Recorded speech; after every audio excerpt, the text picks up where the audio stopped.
All right. Really happy to have Elena back after her vacay, her December vacay. Super jealous.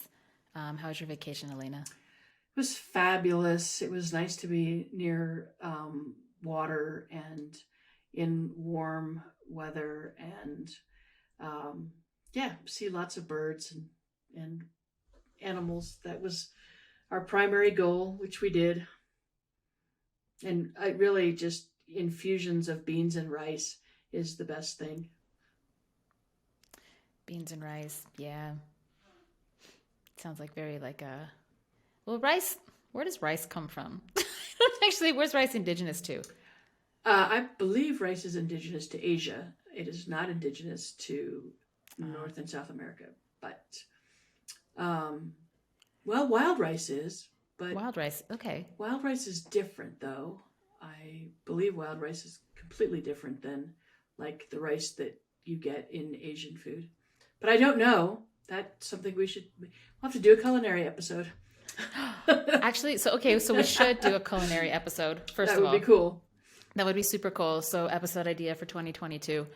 Um, but I'm always just trying to claim everything as indigenous. So, that's the only reason why I asked. It's absolutely indigenous to somewhere, but yeah, I'd have to look into like white rice, but it's a staple of I think across the world. It's a staple of indigenous cuisine, whether it was indigenous Asian or indigenous in Central and South America, because it's cheap and it's easy. Well, beans are indigenous to the Americas. Beans are totally indigenous, All right, and can claim that. that's right. We can. Well, I'm glad you got some rest. I look forward to having a vacation of my own sometime in the Yeah. next month. But we're gonna close it out. Close it out for 2021. Here it's just gonna be me and Elena today, talking about all of the crazy things that happened in 2021. Yeah, we're gonna try to hit the top 10. What we decided are the top 10 stories pertaining to Indigenous people and Indigenous liberation. And I don't know, just try to close out with a good feeling, good heart, and hopefully 2022 won't be, as I've said before, such a dumpster fire of a goddamn year. But before we get started, I think we said that last year too. oh yeah, a year ago we said that, and then 2021. Mm-hmm. I mean, it's not like it's not like years really matter in this sense, right? Like Indigenous New Year's don't fall on December 31st into January 1st, but I think it's helpful to mark things in those kinds of cycles or whatever. Yeah. We're still in some sort of like horrific cycle of like hopelessness and death. I'm really hoping that when we do this again in 365 days or whenever, that we'll be in a new cycle. Always working towards that as Indigenous revolutionaries who have, unwavering hope in the future, and the vibrance and the beauty of our people and for the planet. So yeah, here's looking toward next year and then breaking the cycle. We haven't broken the cycle in the last 2 years, but I'm Melanie. I always forget to say this. I'm Melanie. I'm the co-host of Red Power Hour. And before we get started, I just want to remind everyone to join our Patreon to become a patron. You can find us under or at Red Media on patreon.com. As I say every episode, Red Media is a press and media project run entirely for and by Indigenous people. We produce writing and work according to our own intellectual traditions and not those imposed upon us by settler culture, which I think is really relevant today because I'm going to be talking about a lot of, revolutionaries and heroes of Indigenous liberation that passed on in 2021. It was a very significant year, I think, for the number of people who passed on into becoming ancestors of the movement. And some of the obits that were written about some of these people were just stupid settler interpretations of their significance to the history of Indigenous liberation movements. And so this is why Red Media is really important, because we're actually giving an Indigenous perspective on the significance and what these relatives and these heroes meant to us. And that is like pretty much what Red Media is all about. We do believe in Indigenous abundance and support for Indigenous writers by providing them a platform they may not otherwise have. It would be really great if, like, the New York Times, for example, which is so, like, intensely racist, when they write things about Native people, would actually hire Native people to write things like obits about LaDonna Brable Allard or Leonard Crowdog or Lee Maracle. But our podcast, I digress, sort of. I'll just always complain about the New York Times on this podcast. But so, as you may know, our podcasts are officially part of Red Media. They all feature interviews, talks, and short audio documentaries about politics, culture, and history from an Indigenous left perspective. And Red Power Hours now, again, actually pretty much all throughout 2021, after we came back, I believe it was in February or March, we're now part of the Red Nation podcast main feed. And we are getting super close to being able to launch our next podcast series, Native Reads, right, which is where Indigenous writers are interviewing other Indigenous writers. We still need to reach our 2,000 patron mark. We're so much closer. So we are at 1,791 patrons, which is 67 more than we had 2 weeks ago, the last time we recorded Red Power Hour. And I have to say, since I've been doing podcasts over the last 2 years, I think 67 patrons in 2 weeks is one of the biggest jumps in new patrons we've ever had as a podcast. And so something's working, something's happening. All I know is that I really appreciate all of you who've joined. Please tell everyone you know to listen to the podcast, to consider becoming a patron, because your Patreon donations are pretty much what keeps this show running. It employs a whole host of Native women and Resi Red Proles doing media work and becoming experts in media work.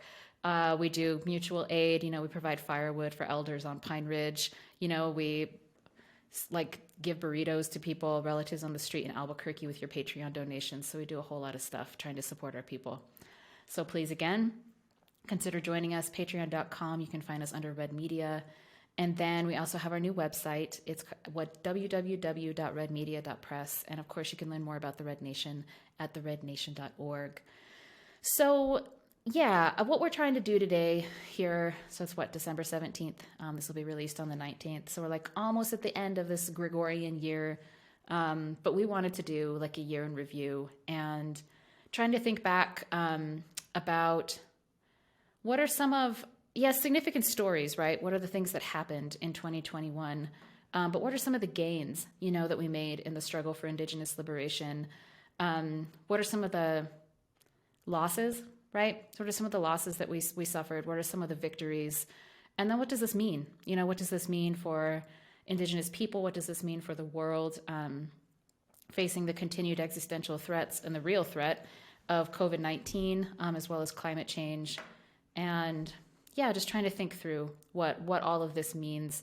It's been a really rough year for me personally, politically, professionally. It's just been, it's been a rough year, and I'm fairly certain a lot of people feel this way about 2021.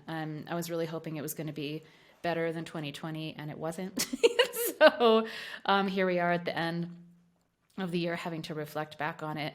Which I think is good practice, just because it feels like I was describing it to Jen, our comrade Jen, was it yesterday or the day before, that it feels like I've just been in a cyclone or something the whole year, and it's just been, or there's a tidal wave that's just waves of tidal waves that just keep coming, and so just trying to stay afloat. And so it's nice to actually have some calmness to reflect on it, and to not feel like I'm just paddling to keep up. And if any of the rest of you have been feeling that way this year, solidarity. This said, I wanted to start out with all of the relatives and the heroes of Indigenous liberation that we lost this year. I personally feel like it was way more than normal in another given year. Of course, Bell Hooks passed away 2 days ago. Bell Hooks, of course, is one of the most foundational thinkers in the history of radical Black feminism, massively influential in pretty much all liberation struggles in Turtle Island over the last 40 years, I would say. So that was the latest hit, the latest, just devastating hit and loss, I think, that the movement took. But just about a month earlier, on November 11th, Lee Maracle, Lee Maracle passed on into the next part of her journey. And this one, all of them hit really hard, but I think for me, losing Lee Maracle at the young age of 71, first of all, is really difficult because she is an OG Indigenous feminist. She was writing about Native women's struggles in relationship to larger Native liberation 40 years ago, before, and she was writing about it in a radical, kind of militant feminist way. When there were a lot of other thinkers, thinking like of Paula Gunn Allen, for example, who was also an early Native feminist, was really still more of like a second waver in some ways, I would say. Really thinking about gynocentric kind of philosophy. But Lee Maracle was always a leftist. She was always somebody, I think, who was a committed rebel and a revolutionary. And so when she started to write about Native women in relationship to feminism, it was always very critical. And it was actually quite radical. And it was about Native women's struggles being tied to the larger struggle for revolution. And so she wasn't really interested in equality, in those kinds of ways. I think she understood that Indigenous feminism was a way to free us all, as a politic. And I remember the first time I read her about 20 years ago, I read I Am Woman, which is one of her most famous books. It's a nonfiction. It's a collection of nonfiction essays. I was like, damn, who is this fierce woman? She was one of the Indigenous feminists who taught me what fierceness was, being really uncompromising in your intellectual and political principles, being an excellent writer, just slaying, just slaying with the word, the spoken word and the written word, and just taking herself really seriously and making other people take her seriously. I think at a time when Native women, we're still not taken seriously in a lot of ways, but at a time when Native women writers were not taken seriously at all as real writers, pretty much just treated as like dumb squaws, to be totally honest with you. Let's just be real. And I think Native women writers are still, myself included, are sometimes still treated that way in our various professions. And so she's a real path breaker. She also was a communist. She was an unapologetic communist. I remember I read that chapter in I Am Woman, that she wrote about how communism aligns quite tidily, I think is what she said, with Indigenous philosophy. And I was like, whoa, this Native woman's talking about communism. At that time, I had no knowledge or interest, I think, at all in left politics. But as I've become a leftist, and as I myself have become, a communist as well, and who's also a Native feminist, I can say with total honesty that she's like the only kind of elder of Native feminism who has also thought through the relationship of that to left politics. And to that, I owe her my entire career and my entire political development as a thinker and as a revolutionary. So I can't actually say enough about Lee Maracle. I don't know if you want to add anything, Elena. No, I read I'm Woman as well, and it was sort of mind blowing at the time, because women feminists of every color weren't talking about communism at the time. And to actually come out as an Indigenous feminist and to disclose, that you're communist also during the Cold War, was something that just wasn't done. And yeah, incredible fierceness and bravery and just pulling no punches, honesty. She was amazing. And I hope she's watching over all of us now. Yeah, the New York Times, I can only assume it was a white person, a white man, wrote her obit for the New York Times. And the title of the obit was Lee Maracle, combative Indigenous author, dies at 71.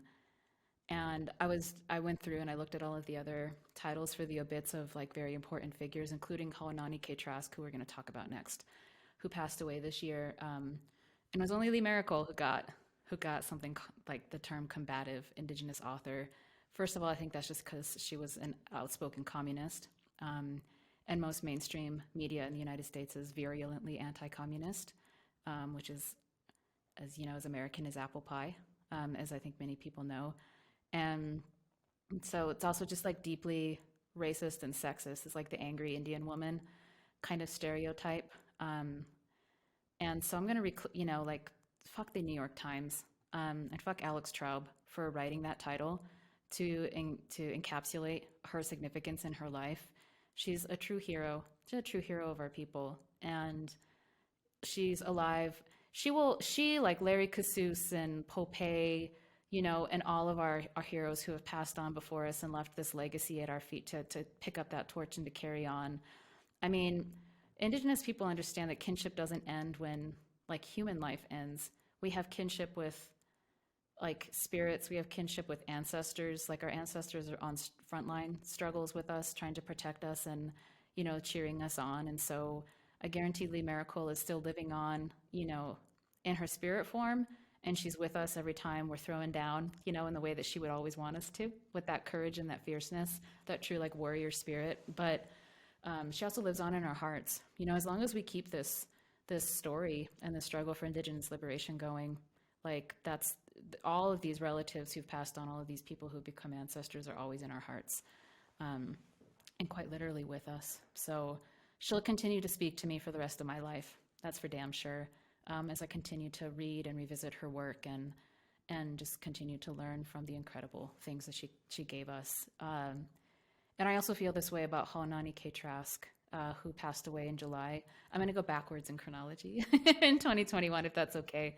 Haunani-Kay Trask is just like also passed away at 71, the same year, the same age that Lee Maracle passed. And if people don't know, Haunani-Kay Trask was also one of the real founders, I would say, of Indigenous feminism, in the sense that she was this really powerful, fierce, also unapologetic Hawaiian sovereigntist, one of the founders of the contemporary Hawaiian sovereignty movement, who famously in 1993 led a march of 15,000 Kanaka Maoli, which had not been seen in a very, very long time, seeking to reclaim lands held in trust by Hawaii, by the state. The music for Red Power Hour is actually her. I don't know if you all know this, but the woman proclaiming "We are not Americans, we are not Americans" that you listened to at the beginning of this episode, that's Haunani-Kay Trask in 1993.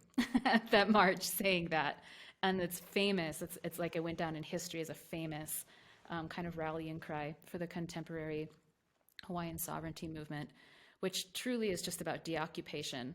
It's quite literally about the United States getting the fuck out of Hawaii and Hawaii being back in the hands of Kanaka Maoli people, which is something that we, wholeheartedly support as the Red Nation.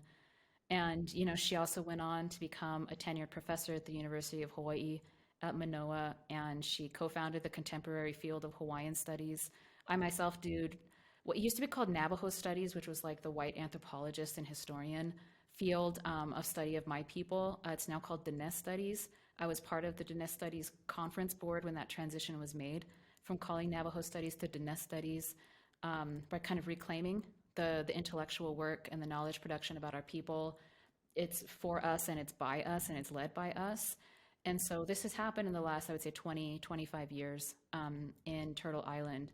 And so she was really a forerunner. Like she really transformed and created like a Hawaiian-led approach to studying Hawaii, to studying Kanaka Maoli history that was unapologetically about self-determination, right? It was unapologetically Hawaiian. And so she's also just like this incredible intellectual. She wrote a famous book in 1993 called From a Native Daughter, where she just skewered like settler tourism in Hawaii. First time ever any Hawaiian had ever been brave enough to write about some of these things. She talked about Native women's rights. I mean, she was really just like a powerful, fierce person. And so, yeah, we also lost her. We lost her in human form, but I'm sure that she will, continue to help, especially our Kanaka Maoli relatives, as they continue to struggle for their own, independence and autonomy from the settler empire known as the United States. And man, I really hope we see that happen. If we don't see it happen in our lifetime, when I become an ancestor, I'll be watching. When that moment. I'm going to be hanging out with Haunani-Kay Trask and Lee Maracle. Telling I you. know. Like, it's like, those are the people I want to roll with. Yep. I mean, her that for that march and that speech, "I am not an American, we are not Americans," is huge. And from a Native daughter, again, it's another one of those huge books that you just read it and you say, "Wow, someone's talking about me," and particularly the tourism thing, and you know, it's one of the reasons why I cannot go to Hawaii, because and since 1993 I have felt that way, that if someone invited me, someone to Kanaka Maoli invited me, I would go, but I am not going as a tourist because I don't want to be part of that evil system that was set up against the wishes and needs of the Kanaka Maoli people. Just, yeah, it's one of those things. Yeah, no, I have all of my students actually in my intro to Native American Studies class. They read the chapter on tourism that she writes. And we have a whole conversation about the ethics of tourism in indigenous lands, and how tourism, I mean, New Mexico is it's the Pueblo Disneyland, right? New Mexico, a huge portion of the GDP here comes from tourism. Yep. And the reason why people come to New Mexico is primarily to have their like Indian experience, you know, in the Southwest. And so a lot of what she said about Hawaii could also apply. Absolutely. I would say, to New Mexico, and the profound impact that tourism has on the continued dispossession of indigenous land, and just like intense racism and exploitation of indigenous people. And so, yeah, I typically have my students here at UNM put that in conversation, her piece on tourism, in conversation with the exploitative kind of impact of tourism in New Mexico as well. But yeah, Haunani-Kay, Trask, and Lee Maracle, holy crap. Y'all will live on. I mean, you will live on so long as we continue to struggle, and I ain't ever going to stop struggling. You know, even there's a lot to build if liberation is achieved as well. So life is a struggle, which is totally fine, but it's a really beautiful one. And these two fierce indigenous women understood that long before I think a lot of the rest of us did. So real history makers. There's only like one man on this list. The rest are women, but this man can't be ignored. Leonard Crow Dog, right? Also passed away on June 6th. And there was way more written about him than there was actually about Haunani-Kay Trask or Lee Maracle or LaDonna Brave Bull Allard or Carrie Dann. And that's partly because he was like super famous for a lot of reasons, probably because he's a man. But because he was a famous medicine man, he brought together probably Leonard Crow Dog's got to be one of the most well-known medicine men of like the 20th century. Right? Wouldn't you say? Yeah, and I mean, like everyone across the world knows knew who Leonard Crow Dog was. And he came from a long line of medicine men and spiritual leaders, and so he definitely had a name and an international reputation. He did. He traveled a lot, and he helped a lot of people. Crow Dog was a medicine man for the American Indian movement, right? He wasn't the only one. Like Fool's Crow was also a medicine man for the American Indian movement, but Crow Dog really, really believed, and I think was very central to the revitalization of like spirituality and ceremony in relationship to like resistance, indigenous resistance and movement building and revolutionary struggle. He was like an avid supporter of the American Indian Religious Freedom Act and the Self-Determination Act in the 70s. And he was really part of this like, is that like a revival? Really like the revolution, I think, in bringing back ceremonies into these spaces. And incredibly gifted and powerful. He was a very powerful medicine man. From Rosebud, he's Sichangu, Lakota, and he participated a lot. He went to prison, actually, partly because of his participation in American Indian movement activities. And so he was like a deeply political medicine man, which is not common, I would say. I mean, maybe for like Dene people, it's not super common, but I think he always thought of religion, and spirituality and ceremony as like a prerequisite and like deeply intertwined with the larger struggle for Indigenous liberation. And yeah, he brought the Sundance to the Navajo Nation. I think the first place it came was Black Mesa back in the 80s when, the struggle against forced relocation and the so-called Navajo Hopi land dispute was still raging on. Navajo families were being forcibly removed from Black Mesa to make way for Peabody Coal Company. This is like a famous struggle in the larger traditions and histories of Indigenous resistance in Turtle Island of the 20th century. And, he was like, well, maybe these Dene people, he's like, I want to help. He's like, and I think he often thought the best way to help was to give people strength through ceremony, actually to keep struggling for the land, right? To keep struggling for the right things, to keep struggling to be Indigenous people and to have sovereignty, and true autonomy and liberty. And so I think he brought the Sundance to Black Mesa, and it wasn't just a cultural thing. It was always very deeply political for him. And I just know a lot of people there were like tens of thousands of people, I think, who attended his funeral this summer in Rosebud. Wow. Yep. So I'm sure Crow Dog hasn't gone anywhere. I'm sure he's around, he's helping out, as all of these ancestors are, because that's how it works. And this actually makes me think, I'm going to jump a little bit, if that's okay, to Carrie Dann. We did an episode on Carrie Dann sometime in the spring. I think it was maybe in April on the podcast. Carrie Dann passed away right at the very beginning of the year on January 2nd. She was 89. She was a real elder, Western Shoshone, one of the OG land defenders. She and her sister refused for 50 years any type of removal from their land in Nevada by the Bureau of Land Management, right, by the BLM, which tried to revoke their grazing permits and basically kick them off of their land. And the Dann sisters were famous, right, for refusing to do that. They were part of a cohort, I was just talking about Black Mesa and the resistance against forced removal because of Peabody Coal. The people who led that movement in the 70s as well were women. They were like the Dene matriarch resistors, who are most of them now ancestors to the movement. But I mean, really at this time, it was like these hardcore, like fierce Indigenous women who like literally refused to move. Mm-hmm.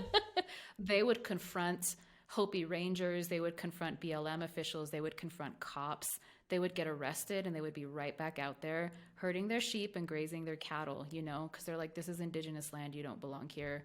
And they never gave up. And that spirit, the spirit of fierceness, and just perseverance until you're almost 90, never letting go, right? And never letting that fierceness fade from your heart. Like, I think that's what these women teach us. Yeah. But this is why I brought up Carrie Dann, sorry. And I jumped the line in terms of this reverse chronology. Carrie Dann, she said, I'm going to butcher the direct quotation. Yeah, but she like famously said that like our responsibility now is to be good ancestors, like of tomorrow. And she's a good ancestor. She's an ancestor now, right? And so I think all the time, all throughout 2021, and as I was hearing about all of these heroes of Indigenous liberation, passing on into the next part of their journey and becoming ancestors, was like, these people all, like, they did that. They lived by that edict, like, our job is to be good ancestors to the future generations. And I carry that message so strongly. I think about it every day, actually.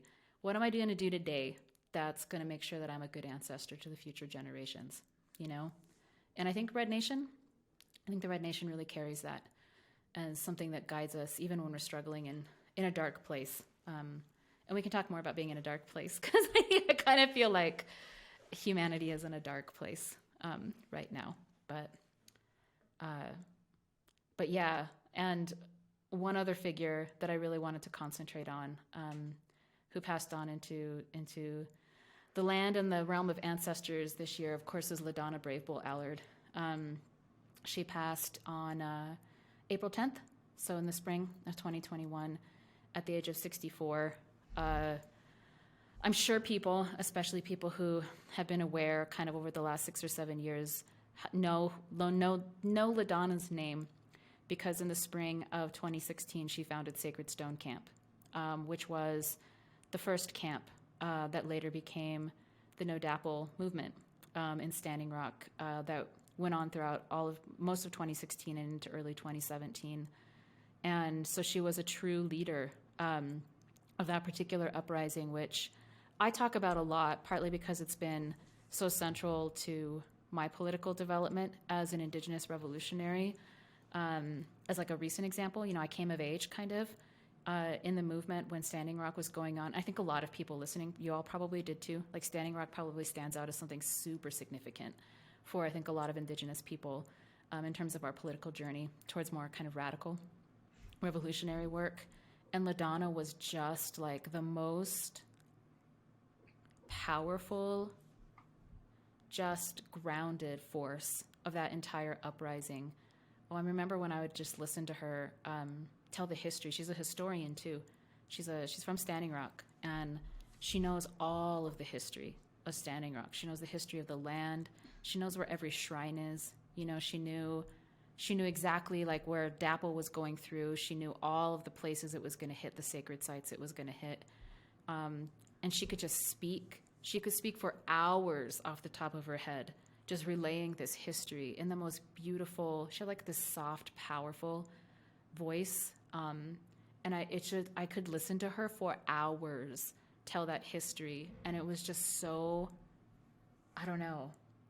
It felt like it moved the earth, the way that she would tell that history. And the fact that she founded Sacred Stone Camp and really laid the foundation for what I think was a real turning point in 21st century Indigenous liberation, especially frontline land and water struggles.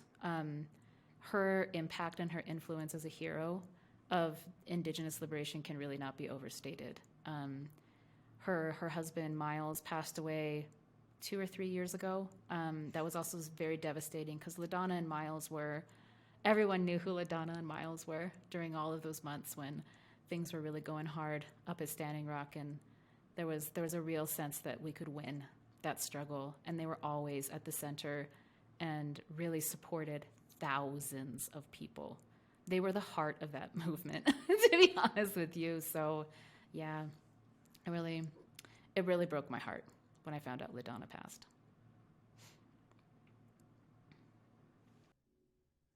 Yeah, I think those, particularly the women, I see them, and the men. There's only the man. Well, there's only one this year, but there were more before.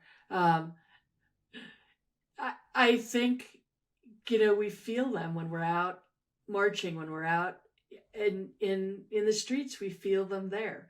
They're in front of us. They're behind us, and they're right there with us, and that's it's comforting, and it's also, I think, for me, it makes me want to fight harder, knowing that we have this legacy that we have to carry on. We have to continue to work hard and to do our best to make this revolution a reality. And our ancestors in the far distant past, like Pope and the other older ancestors who fought for sovereignty and independence and dignity and life, have passed this legacy on to our more recent ancestors. And we have this legacy we have to uphold. and we have the next generations to think about. And that's something that I find just unconscionable with most governments, is that they don't think of either. They don't think of the ancestors, and they don't think of the people to come. And I don't understand why that is. I don't understand how, and we were talking about it earlier, it's mind-blowing to me to have people who just don't understand where we came from, and that we here today, we're the result of all of that love and all of that commitment and all of that sacrifice that came before. And we owe it to our children and our nieces and our nephews and our grandchildren, and to fight as hard as these people did to ensure that they have better lives than what we have right now.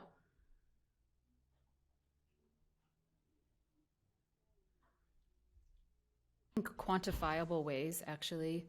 I think that those of us who are alive today and able to continue this struggle, like quite literally the only reason is because of like the sacrifice and the heroism and the courage and the tenacity of previous generations. And, you know, that's what you have to do, you know, to survive genocide, 500 years of genocide. And I mean, we're facing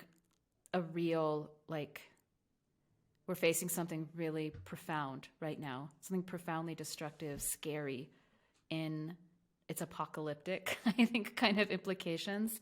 And so we're here yet again, as Indigenous people, just having to like dig our heels in, even though it's really hard, you know, and to do what we got to do now so that, you know, Red Power Hour in 100 years or 200 years is able to talk about like what did the Indigenous heroes of our generation do to make sure that there would be a future for our people, and in the face of like really great odds, actually. And so we've been here before. It's cycles that we go through a lot, and I don't know, I feel like there's a real sense of hopelessness and melancholy right now in general, but even in the movement, I think there's a lot of uncertainty, and I feel like people are succumbing to it. I feel like people are giving up, actually. And I completely understand. I understand why that's happening. That being said, though, like, there are going to have to be people who don't ever give up. Because the people who don't give up are the people who cross the bridge into the future and lay the tracks for the next generations. And there's so much hope and beauty and strength to be found in doing that, even if you're facing extinction. You know, we're facing extinction at a planetary level because of climate change, and COVID-19, you know, is still it just won't end. It just won't end, and it just keeps raging through. It just keeps rampaging through humanity, and taking people we love. And so, yeah, even though there's hopelessness because we're in some sort of transition and it's really hard to see clearly into the future, there's really no choice but to keep going, period. That's literally, there were times when our people were starving, and they were like, we just have to keep going, because if we don't keep going, then, you know, this will be the end of the story of our people. Like, this will be the end of our story. And I've said this in the past, that for Indigenous people, that's unacceptable. You can't just end a story. Like, that's not how it works. Like, that story has to keep going. And so I think what is very distinctive about Indigenous liberation struggles is that there is always like a futurism written into Indigenous liberation struggles. Like, we know there will be a future, and things may be so uncertain and dangerous. Like, we may be getting assassinated at really high rates across the world right now for doing frontline work to stop climate change and to protect land and water, trees and those kinds of things. But like, we're just not going to stop. You know, we can't stop because we can't. We would cease to be Indigenous people, you know, if we stopped believing in a future.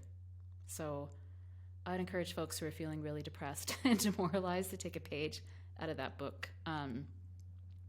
One of the other top stories that we wanted to talk about, or top things, was we talked about this 2 weeks ago, just related to this, is the release of the IEN report that quantified the impact of largely small-scale Indigenous frontline struggles on climate change, right? On reducing or decreasing or delaying carbon emissions into the atmosphere, which we all know is the primary driver of climate change. And it's a quarter, like at least just in Turtle Island in U.S. and Canada alone, it's 24%. Indigenous frontline struggles, not even all of them, maybe about 40% of the ones that they covered about 40% of struggles. They measured the impact of those struggles, and Indigenous people on front lines are basically preventing a quarter of carbon emissions from entering the atmosphere in two of the worst polluters in the world, the United States being the number one polluter. And so if ever you needed people to look to for hope, who in the face of, again, great odds, are not backing down ever, it's going to be Indigenous people. And it's going to be Indigenous people resisting, and primarily women. It's mostly women leading those frontline struggles. Yeah, man. Indigenous women are saving the planet. That's right. A major story. That's right. It's 2021. So I think when you start looking back in 100 years, and whoever's doing Red Power Hour at that point is going to be talking about, the word warrior is going to mean something completely different. And it's going to be these women who stood out there, at Standing Rock and everywhere else across Turtle Island, Unistoten, and in the bitter cold, and under threat of militarized police and dogs and everything else, water cannons being shot at them. It was the women who were out there, like you said, saving the planet. And so that's why when we look at the people who passed on this year, it's mostly women, and that we are recognizing as being the ancestors that we need by our sides now, because it's the women who are leading these struggles. There was I feel like we did this year in review. I'm going to have to listen to that episode. I haven't listened to it since the beginning of 2021. We did, I think, the top 20 stories, which was really ridiculous. That was like way too intense. But there was one other fierce, powerful, very important Indigenous warrior woman hero that we lost recently. That was Deb White Plume. She actually passed in November of 2020, right before the beginning of 2021. And Deb White Plume founded Owe Aku, which some of you in 1999, I believe on Pine Ridge. She's from Pine Ridge. And Owe Aku, if people don't know, is like still today, it's quite small, but still one of the most militant, I would say, formations in the larger constellation of Indigenous liberation struggles. Just really unapologetic about what it means to have the Black Hills returned, and very kind of like grassroots kind of approach. And, Deborah White Plume always held that, oh man, she was fierce, man. She was hardcore.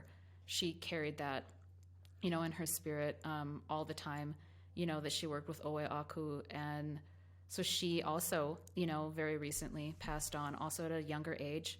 I think she was in her 60s.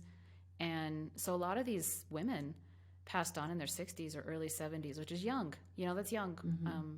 They could have been around for 20 more years, actually, helping us. And so I don't know. I think that the loss, or like the transition of all of these women from kind of the living body, into the spirit world and into the form of ancestors, there's something about it that's very significant to me. It speaks to this moment of epical transition, I think, that we're in. And I don't exactly know what it means, but I know it means something unique. It's just kind of my feeling about all of this. And so yeah, I just wanted to recognize all of these women for saving us and giving us something, that we could build on because without women like this, we would have nothing. You know, we would not have liberation struggles, first of all. We would not have these traditions of Indigenous liberation to draw from. And so yeah, it's been a significant year in that regard. I just remembered one really quickly before we talk about another Indigenous woman, Deb Holland, right? Because that's also a major development of 2021. But Jimmy Durham passed away last month. He passed away on November 17th.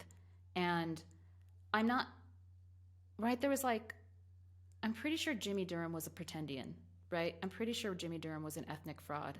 And so it's interesting to bring up his name because he was a very important person, actually, in the American Indian movement for a time, and a really important artist in what I think most people would construe as Native American art history.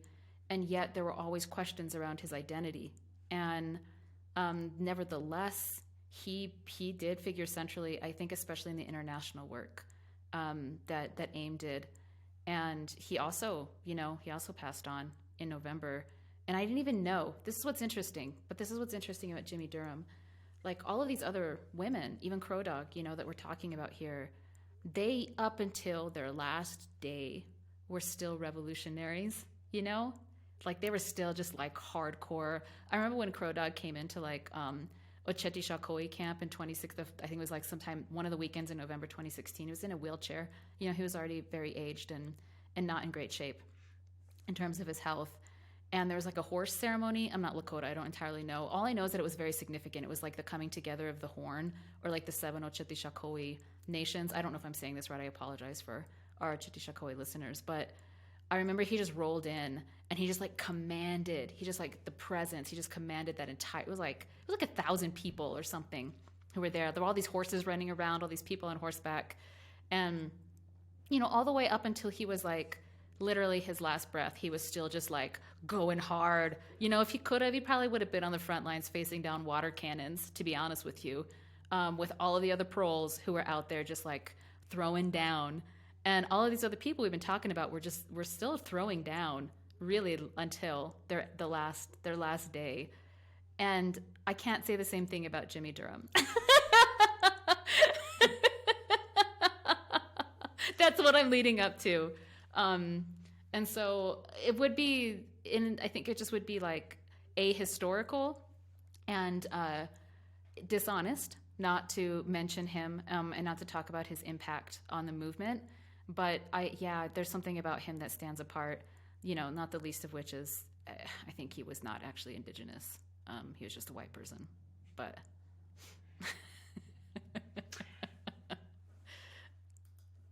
those pretendians, that's another big story of this year. But let's talk about it. We can talk about that before we talk about Deb. Anti-Deb? Anti-Deb. Ko-Deb, okay. Ko-Deb. Yeah, that was a big story, and it was just more and more people, particularly academics, and the really, really insidious stuff, like people being aware of pretendians in academia, but not caring because their work was significant.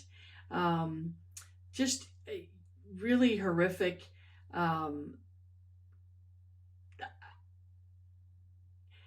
I don't even know what to say about all of the academics, because there seem to be a lot of them in 2021. But I'm not an academic, so Mel, what do you think? Well. So, oh dear God, wading into the pretendian conversation. This was a super divisive one of 2021. Yeah, mostly on social media. I think the way that people talk about things on Twitter does not reflect reality. So I'd encourage people who spend too much time on Twitter to like just go talk to some people in person, because I don't know, shit's different in the real world. But Jacqueline Keeler, right, compiled this list. I haven't seen the list lately. I stopped kind of tracking this sometime in the spring. It was like super controversial. Like people were doxing, like people were like trashing her children. People were just really pissed off and disgusted by even the term pretendian really rubs people the wrong way. And there were a lot of people, like a lot of really well-known, very beloved people on that list that she created. And so, you know, it was crazy. And she did say, I think, that the one profession or the one industry in which pretendianism is the most rife and pretty much just out of control is the academy. And that is very true. There are still people I know who are very prominent figures in Indigenous studies who are questionably Indigenous and probably like pretty sure that they're white and that they're ethnic frauds. And these are people with like fancy positions who have like award-winning books and things like that. And so what she did though is she actually like took the Whisper Network. So this is the thing. So let's talk about gender and sexual violence, right, against Native women. Like there are long existing Whisper networks about how do you support, you know, Native women who are trying to exit abusive relationships. How do you not out like a powerful Native man who is an abuser? I mean, Me Too kind of changed that. You know, Me Too is just like, it changed, like we don't have to whisper anymore. I think about these people, these perps in our communities, and however people might feel about Jacqueline Keeler's list, and kind of like the witch hunt that it created, which I also find, you know, like morally and ethically questionable. And I think that's what a lot of people had issues with. You know, Jacqueline Keeler was kind of operating in a spirit of like outing like preds, because people who claim to be Indigenous who aren't, almost all of whom are white, like that's predatory, period. That's like peak settler colonialism. Like when a white person is playing Indian to the extent, you know, that they're gaining remarkable social and financial and cultural capital off of that. And it's a problem. It's a real fucking problem. And it needed to be more out in the open, quite frankly, because mostly we all just whisper about it and we tiptoe around it. And we are friends with these people. These are people we've had in our homes. These are people we've been in ceremonies with and those kinds of things. And then to find out that those people are lying, you know, is not only an incredible betrayal, but it's also just like deeply disgusting. And I don't know, man, it's the end of 2021. Like that shit just shouldn't fly anymore. Like people, especially white settlers, lying about being Indigenous, that's just unacceptable. Like, you just shouldn't be allowed to do that anymore. And so I think there's like a whole other kind of theme to our review of 2021 that has to do with like racism and the politics of representation of indigeneity in the public realm, identity, you know, questions around identity and like the visibility actually of Native people, of Native women, of Native issues, that I think like the discourse around pretendianism was part of all of this stuff that was being whipped up. And really, I think a consequence of like the cultural revolution of the last year in the United States around representation, particularly I think of like Indigenous, trans, and Black folks, I think have had way more visibility in the public realm as a result of some of these shifts that have happened, particularly I think after the uprising of the summer of 2020. And so I think that this discourse, that's part of the reason why this hit in a particular way and gained a lot of traction in Indian country around pretendianism. It is because like at a time when Native people are more visible in the public realm, we have to deal with the fact that a lot of quote unquote Native people who are visible in the public realm are in fact not Native. They're just fucking liars. Like, why can't we just say that? Why does it have to be so complicated? And that those people are not, they're like enemies of Indigenous liberation. Like, who would lie about that? Only someone who knew that they could gain power and recognition within like an economy of representation that is on the rise would do something like that. Yep, and that's not a good person. And that's what it's all about. It's all about gaining stature, some sort of status, and money. It's all about being able to commodify this false identity and sell it to whatever organization you're trying to sell it to. So it's just the epitome of settler behavior, to commodify culture and then try to embody it and sell yourself as an Indigenous person for academic gain or whatever gain you want. And it's been going on for a long time. I mean, back in my day at UNM, it was Ward Churchill, and you know, Ward Churchill came to speak at UNM, and it would have to be UNM, where because of the high number of actual Indigenous people and students there, that someone said, you know, why do you have this guy here? He's not actually Native.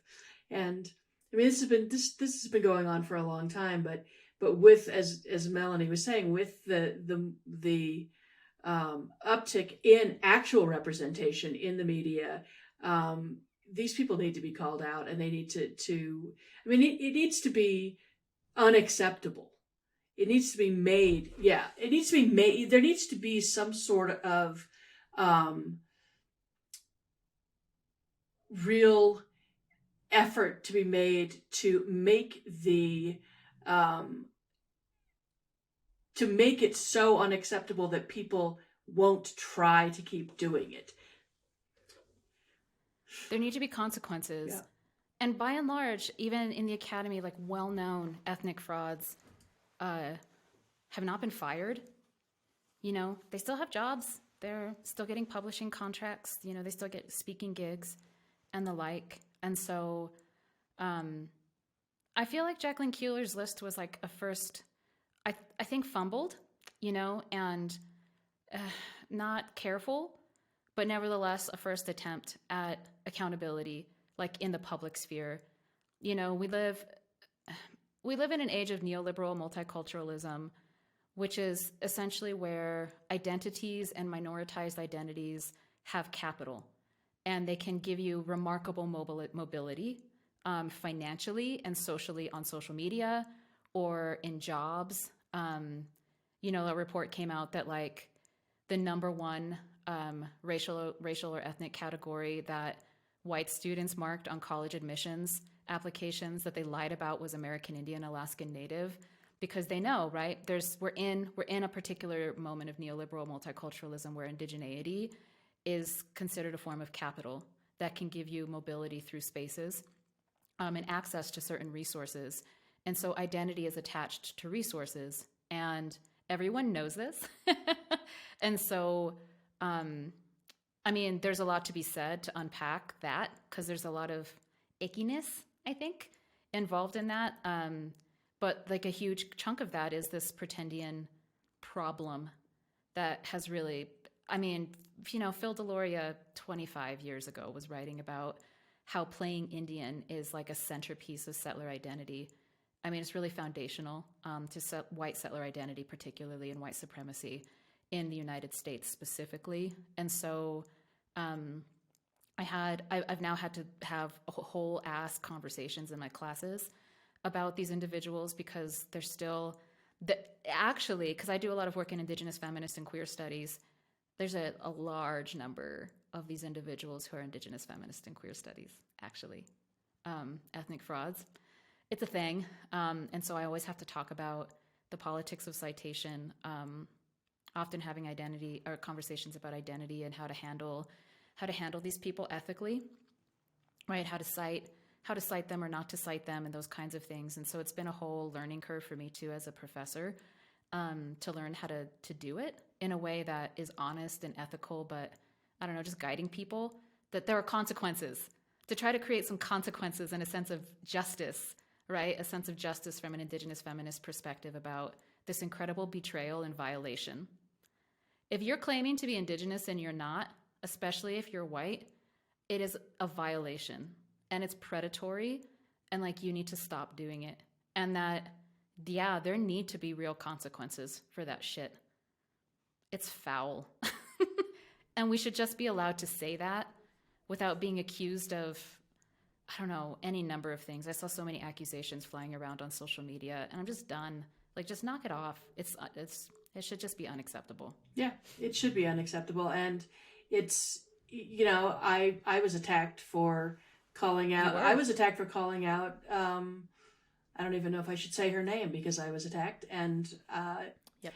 a writer who was claiming to be from my community, and there was no, and we have a very small community. I mean, we're not 250,000 people. We're 1,200, and nobody knew this individual, and she could not produce any tangible ties to the community, and that in it, even though she was invited several times by openly by relatives of mine to come, and we would like to know you. We would like very generously welcomed, actually. We would like you to come, and so we can teach you about your people. But the line in the sand for me was when she decided to take one of our myths, that one of our stories, and use it as a sci-fi basis of a sci-fi story, which just offended me. It was a story that I grew up with that was supposed to teach us a lesson, and turning it, and I'm a huge Star Wars fan, but turning it into Star Wars was not okay with me. And I got viciously attacked by other Native people who played every card in the deck about why I should not be critical of this individual, and it was just bullshit. And if if Indigenous people can go after Elizabeth Warren in such a way as she was claiming to be Cherokee, and yet they are unwilling or unable to go after someone else because they happen to be part Black, because that I was accused of anti-Blackness, which I certainly am not. It really is a vicious scene, and the more famous the person is, the more vicious it seems to get. But in academia, we need to there need to be more actual Native Indigenous voices in academia. And for every pretendian who has a tenured position, you're taking that position away from someone who actually is Native and who has the education and the knowledge and the background and the history to actually do good for Native people. So it needs to be called out. It needs to be as Mel said, there need to be consequences, and they need to be equally as vicious as the individuals who pretend are being to Native people. I mean, there's got to be an equal consequence, because it's not okay. It's never been okay, but it's worse now because the capital's gone up. Yeah, the amount of rewards that can be reaped have increased exponentially, I think, because of the way that things have shifted around identity politics in the U.S., especially over the last couple of years. And listen, man, I know, I get it. Who is Indigenous? The question of who is Indigenous and what are the qualifiers for who counts as Indigenous? I get it. It's thorny. There's a lot of difficult stuff. I think there's a lot to unpack about Black Indigenous relations that's still tense and unfolding. I get all of those things. But that said, I don't really have sympathy, though, particularly for white folks who pretend to be Native, especially well-known cases where there's been pretty strong genealogical research proving that those folks are not Indigenous. Those seem pretty cut and dry to me. There's a lot of those cases that seem really cut and dry.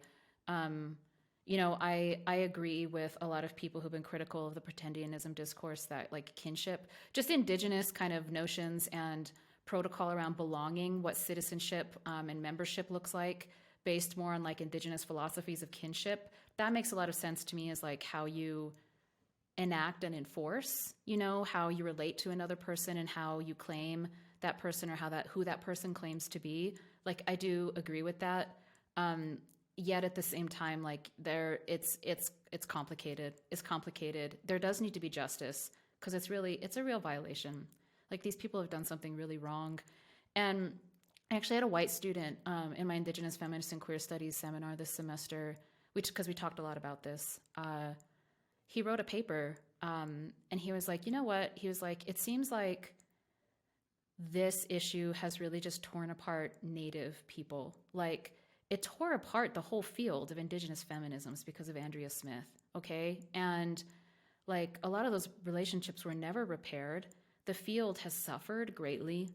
These are very, like, intimate friendships. Like I said, we've been in ceremonies with some of these people. Like, they're good friends, people we trusted, and then, like, really strong divisions around how people think about how pretendian issues should be handled, people who are like ride or die for some people who've been called out as pretendians. And so, as somebody who cares really deeply about Indigenous feminisms, I just know from experience as somebody who was coming of age in that political and intellectual project in 2015 when all that stuff happened around that person's identity, like, I know that it tore that field apart, and the field is still trying to recover from it.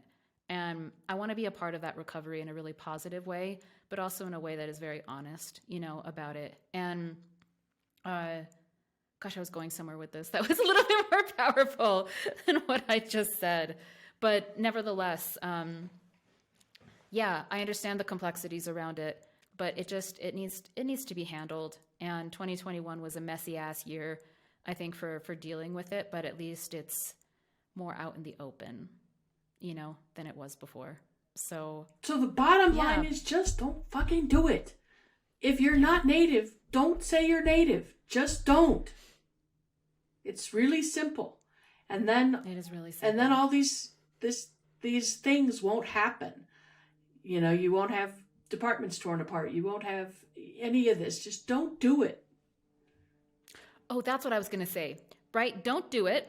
I think just the rule of thumb is just don't do it. Just be honest. Just be honest about who you are. And if you don't know, if you have some like ambiguous indigeneity in your background and you don't have any connection to that part of yourself, you know, work on the connection, you know, before you claim it. Because that's really, I think that really sticks in the craw of a lot of Indigenous people as well, to be totally honest with anyone listening to this. And so, that being said, this was the point I wanted to make about my white student. He wrote a paper about ethnic fraud in the academy and specifically in the field of Indigenous feminism. And he was like, you know what?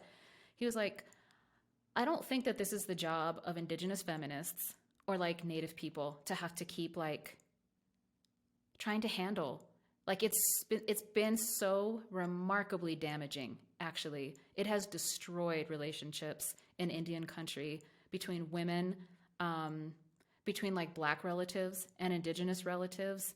This is a problem that white people need to figure out.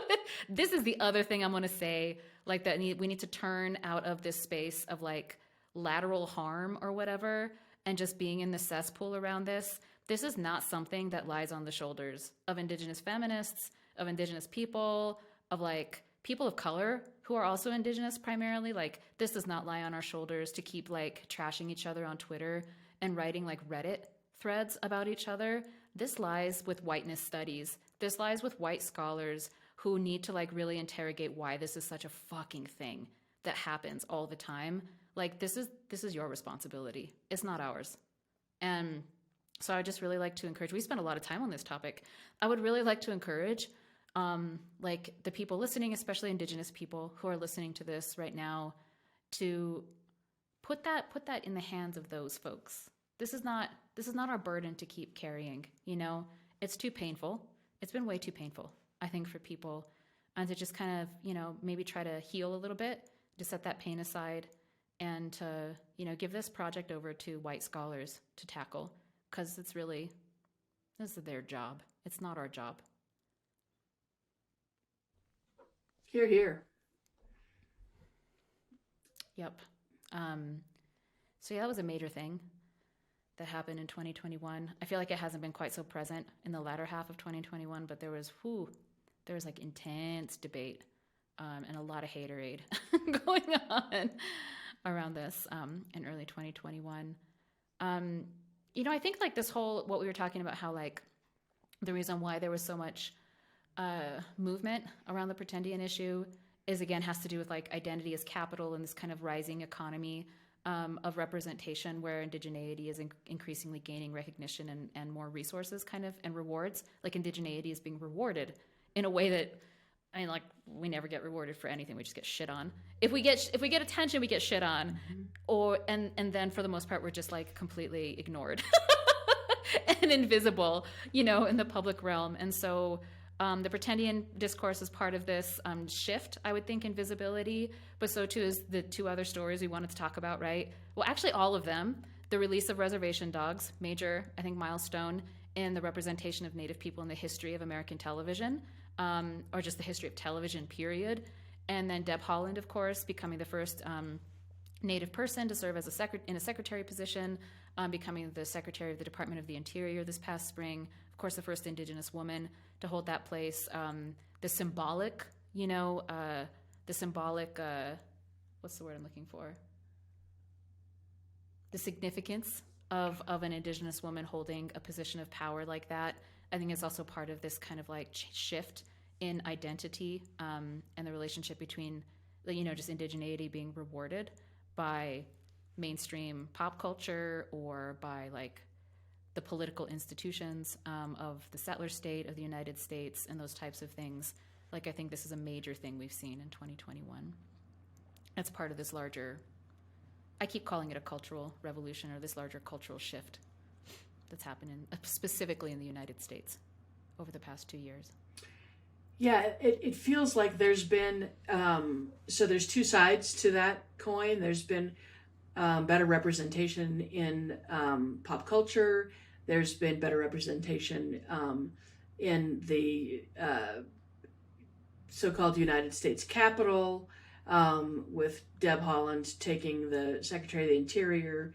And on the other hand, there's been really the heartbreaking Kamloops residential school and the other another major story, and the other residential school mass graves that were found in 2021, and missing and murdered Indigenous women, where there's been more emphasis on that. There's also more women disappearing, and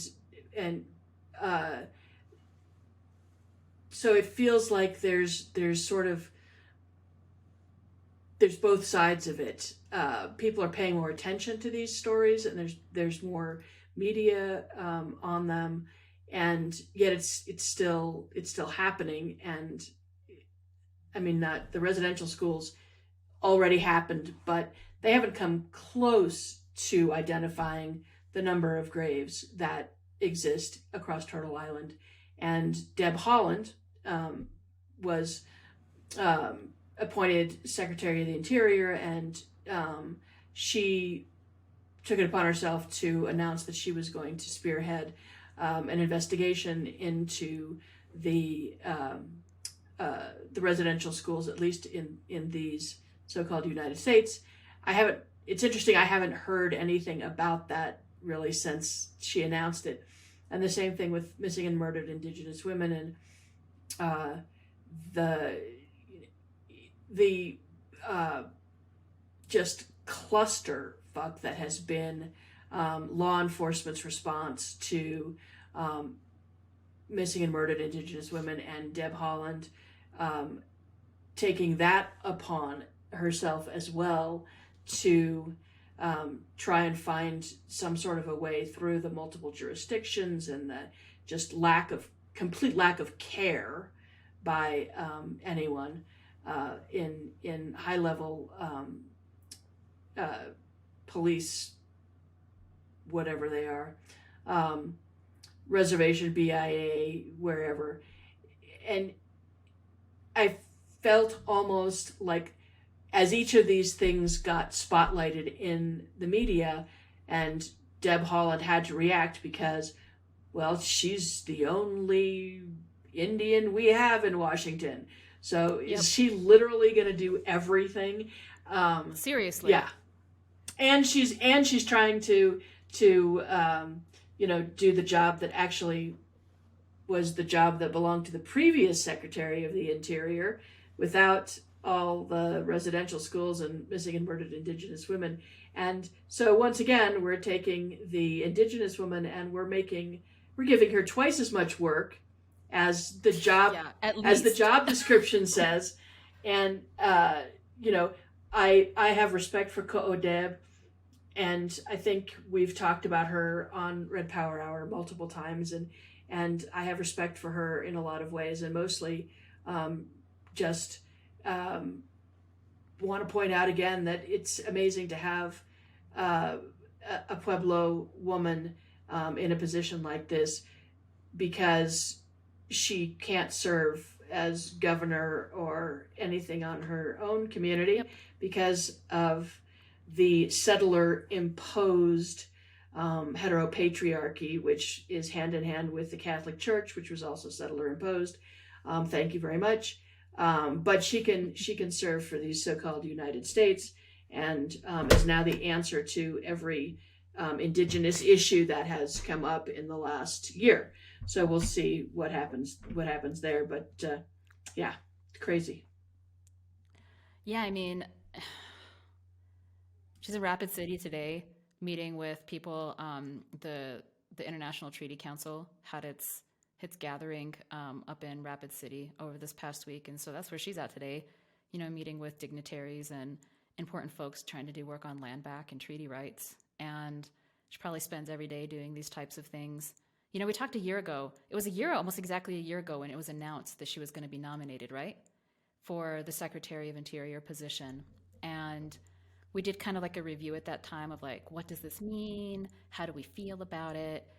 And you know, I'm not going to name them, but there's another like radical indigenous podcast out there that just fucking trashed her. I mean, they said the meanest things about her. She's a sellout. They actually said some racist things about her.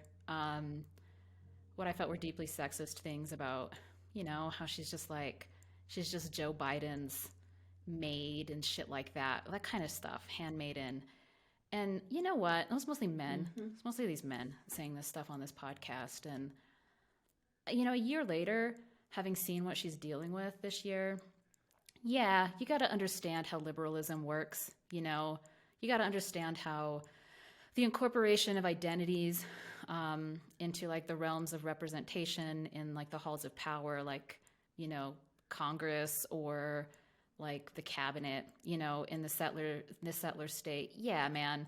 Like there's a lot of, it's like, it's fucked up. Like what they're trying to do is they're just trying to like extinguish and, you know, like the more militant or radical elements of the movement by giving crumbs and like trying to, you know, rewarding the good Indians and punishing the bad Indians. Like I get all of that, you know, no shit. Like Yeah. a child could make that analysis. This being said, you know, the fact that she is literally the flashpoint in the entire goddamn country, this one woman, this one Pueblo woman who has been disenfranchised in her own communities because of this rampant heteropatriarchy and sexism. She's now like having to do all of this work on behalf of Indian people. She's having to basically be this hero, even though she's just probably getting shit on from every corner, including from her own people and from, you know, these other people I was talking about on this podcast being a sellout and all of this stuff. And she has over the past year done those three things where we're talking about identity and like representation and the amount of capital that's now attached to indigeneity. Right? It's MMIW forming the unit. It's launching a real investigation into boarding schools because of the uncovering of those grades at Kamloops in May, and also the national parks issue. She just appointed the first Native director of the national parks in the history of the United States, like last week. This guy from Umatilla, what's his name? Sam something the third. Let me find it. Charles Chuck Sams the third, who's Umatilla, was sworn in as the new director. And this is a result, I mean, like, right, the David Treuer, who's an Anishinaabe intellectual, wrote a piece in The Atlantic, a very popular piece. I saw it circulated a lot on social media about why the U.S. government should give national parks back, like just give national parks to Native people for stewardship to Native nations as part of like the larger land back thing, which we need to talk more about land back because that's been a whole thing in 2021. But she's really like, she has spearheaded those three things: boarding schools, national parks, and MMIWG, like single-handedly, I would say, at least within the halls of government. The movements are doing their own things around this stuff. I'm not entirely sure she's actually listening to the movements. in that regard. But yeah, I mean, she is basically like the only person who's being asked to handle these things at a time when the reason why this stuff is entering into public discourse in a way that it never has before, and people are even saying things like return national parks to Indigenous people, or why people are even saying things about the boarding schools. Like, there's a whole brand new discourse around boarding schools that has emerged in the United States because of what happened this year. Like, I have never seen this level of attention to that particular technique and technology of genocide. In Canada, there's the entire Truth and Reconciliation shift, right, that happened over the last 15 years, where the state was trying to deal with residential schools in that country. But the United States has not had that at all. And in fact, I would say the discourse and the writing and the movement building around addressing the legacies of boarding schools in the United States has really only been like within a smaller circle in Indigenous studies, hasn't even really been a huge part of movements themselves, quite frankly. It's mostly just been like academics trying to write histories about boarding schools and trying to create some spaces for healing and reconciliation at a very like local level. It definitely hasn't happened at a widespread level, but that just blew the top off the can, like the finding of those graves at Kamloops. And so the U.S. is in this moment where Deb Haaland is now in charge of the DOI, and the U.S. is also now having like a public reckoning that it has never had before with some things pertaining to Indigenous people, including the legacy of boarding schools, including land back, a lot of which has revolved around the status of national parks in relationship to Indigenous nations and Indigenous sovereignty and land tenure claims, and then also in relationship to MMIWG. She's an Indigenous woman, like that's one she can't avoid, right? And so even though like the state is responding in these like really icky ways that only the state can respond, nevertheless, I don't know. I think I said this a year ago, and I'll say it again. I do not envy her position, being the person in this particular historical moment of U.S. settler colonialism, where Indigenous people are gaining visibility and where indigeneity is attached to resources and rewards and capital. It's a messy, there's a lot of grossness involved in it.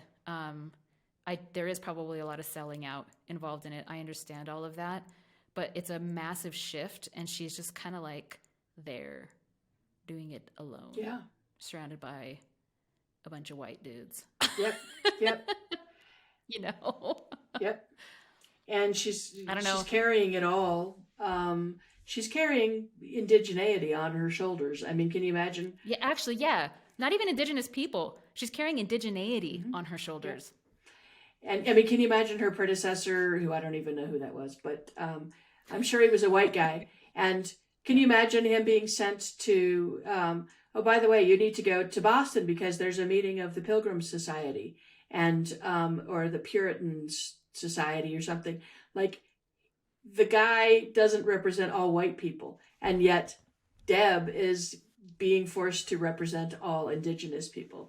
And it's just, it's just another, evidence of the importance of capital and the importance of representation and the importance of this new look at Indigenous people, this new representation.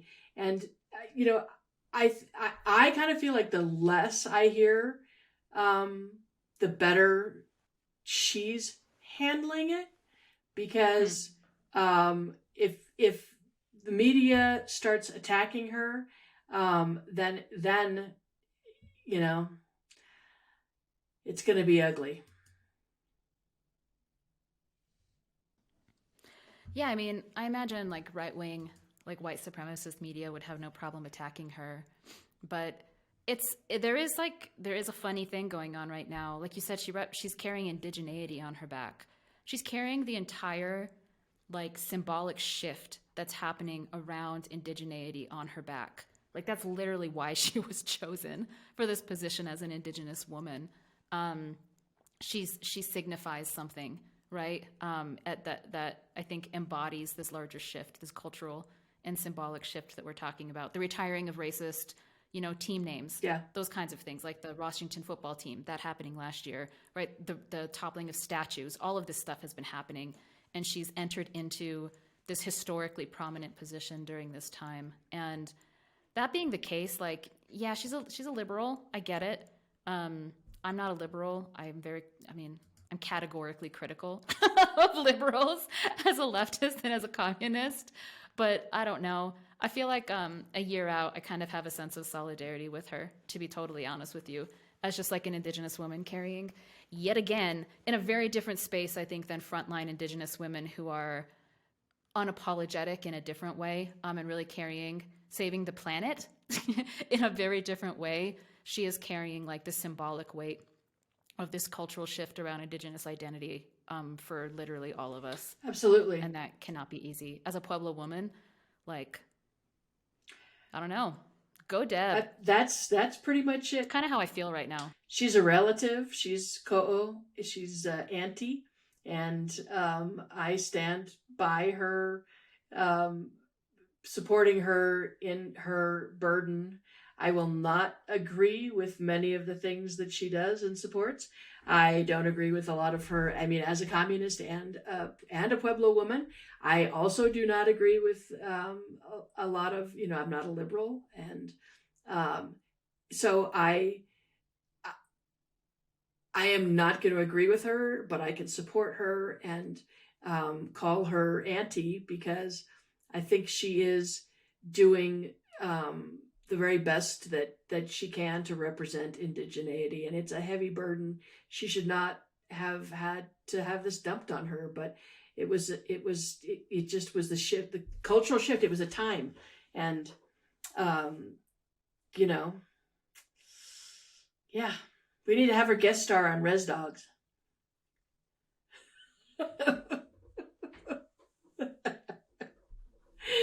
I bet that happens. I bet that happens in season 2. It's just so meta. Uh-huh. It's like bringing together all of the icons of this cultural shift around Indigenous representation in like the public realm in the United States.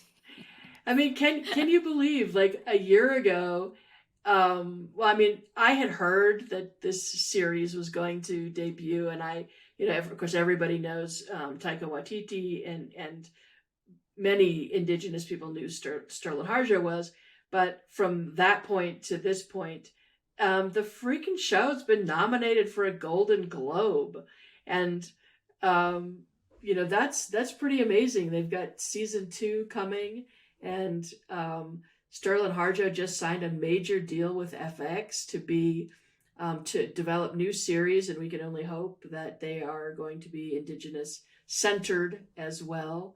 And, for the first time, young Native people are seeing themselves represented on the screen. And and we talked about this when we did the Res Dogs episode, but like the owl, with the blocked out eyes, I could hear, 300,000 Native people laughing at the same time, like across Turtle Island. I could just hear it, and it was like, dang. Yeah, it was. What would be a good metaphor? It's like the something that could be heard across the world. Yeah, that was. I said this earlier, but hands down one of the top 10 moments in the history of television. Yeah. That owl, Yeah. its eyes, blurred out. Yep. And that was an epic moment. That was a shift. That was a shift in the history of pop culture. It totally was, and it was so good to see, and it was good to have that moment. And there were many moments. I mean, we talked about a lot of them. So if you want to hear more about that, listen to that episode. But it was great to feel like that part of our pan Indigenous culture was being represented. And there is this shift, and there's for those of you in the Marvel universe, there's in Hawkeye, the series that is now on Disney Plus, there's an Indigenous character, and she's badass, and she's a female, obviously. She's a woman, and she's also deaf, and so you've got a lot of diversity going on there. But I think we're going to start seeing more Indigenous representation in popular culture, and it's going to be interesting in the next couple of years to see whether it increases, whether it becomes more diverse. Like you have, bad characters, you have good characters, you have a whole plethora of Indigenous characters, and whether we can develop those characters in popular culture beyond the stereotypes. And I'm going to be really interested to see what happens. And that's one thing that gives me hope. Yeah, I mean, clearly, like, politically speaking, there's like serious limitations about the politics of representation that have been widely written about, and you can pretty much just find a good critique from anywhere, especially from like a more radical, critical perspective about how representation doesn't translate into real material change. So like, I'm not holding my breath. Like all of this representation is gonna like somehow end colonialism, because it's not meant to, right? It's actually meant as a gesture of incorporation into the larger racial order that structures settler colonialism in a place like the United States. That said, one of the things I tried saying this, and I was like not thinking clearly when we were recording our episode on reservation dogs, but one of the things I loved about Res Dogs, is that it was self-referential, right? It was like, hey, listen, Native people have our own pop culture. We have our own entertainers. We have our own performers who go to like the main stage at Gathering of Nations or whatever, or at powwows. And so those people were all featured, and those traditions of Indigenous pop culture actually were all featured in the show, and that the being able to see ourselves, represented in our full complexity, that's not meaningless. It might not be politically as satisfying as like revolution, which is what I'm gunning for. It's always what I'm gunning for. But it is, I don't know, it is entertaining, first of all. It is like, it gives you pride. I think it's a moment where Indigenous people are like just it's like a sweet moment. God damn it. We deserve a sweet moment. We do. This long ass struggle against genocide, fucking appropriation, and dispossession, commodification, and commodification and erasure, consumerism, and like murder, and pollution. Like, God damn it, just let us enjoy reservation dogs. And it's important to allow people to tell these stories. Like these, storytelling. The stories are important, and perpetuating the stories is important, and the way they're told. And we talked about the non-linear fashion of the episodes, and the way the stories are told, and the way Native people tell them. It's important. It is important, and it can also be a vehicle to disseminating important political information if it's done right. And you're not going to see that on FX, but the more we can encourage Native storytellers and Native filmmakers to get out there and do their work, and maybe we'll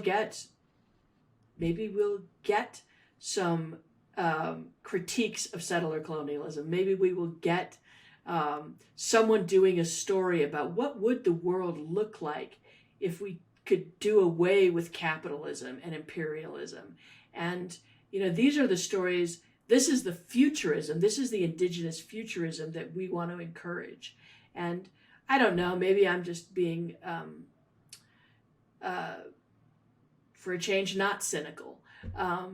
Wanting to see these stories be told, and wanting to see Native people be able to take charge of our own narrative for a change. Yeah, I don't feel cynical or defeatist at all about Deb Haaland being the Secretary of Interior, or like land back, even though land back can be incredibly silly in meme form or can be a really serious project. We should probably talk about that next because that's been major in 2021. I don't feel cynical or defeatist about reservation dogs and those types of things. Like, man, there's something to be said about Indigenous people from all walks of life, all classes, like just taking charge, man. Like, I feel like 2021 has been like Indigenous people taking charge. Yep. God damn it, Yep. it's about goddamn time. Yep, that's right. That happens at a wider level, and that there's some more resources involved. That we're not just taking charge with like $100 and like a hoopty from the res, Yeah. but that there's like some real fucking money behind that. And I had another student who also happens to be a Red Nation comrade who was in my class, my Indigenous Feminist and Queer Studies class, and she wrote a brilliant paper on how land back is being represented in reservation dogs, actually, and that there might be possibility for a really radical interpretation of land back. There's that whole scene with like the white woman and her husband in the car driving through Oklahoma, and he's like, well, they don't really want all the land back, right? There's like this little vignette, this little moment. I forgot which episode it's in, but she kind of like does this whole breakdown of that particular moment in reservation dogs. And so there is, and you see land back scrawled on places in scenes, certain scenes in reservation dogs. And so there is like, there is a certain kind of like political education that can be built into this representation. And I'm just putting a shout out. If anyone wants to write like some type of like pop culture thing that is very critical of imperialism and capitalism, you call me up because I'm dying. I'm dying to do that. I'm dying to test my chops at like screenwriting, but like a really like radical story or some shit like that. And I bet you the Red Nation would be down for doing that more generally. But that being said, land back, right? Land back. It's a whole other thing that has really just like rolled off everyone's tongues. It's like a phenomenon now. It's a social media thing. Like, I think sometimes people post really bizarre and cringy and like hyper individualist and liberal things.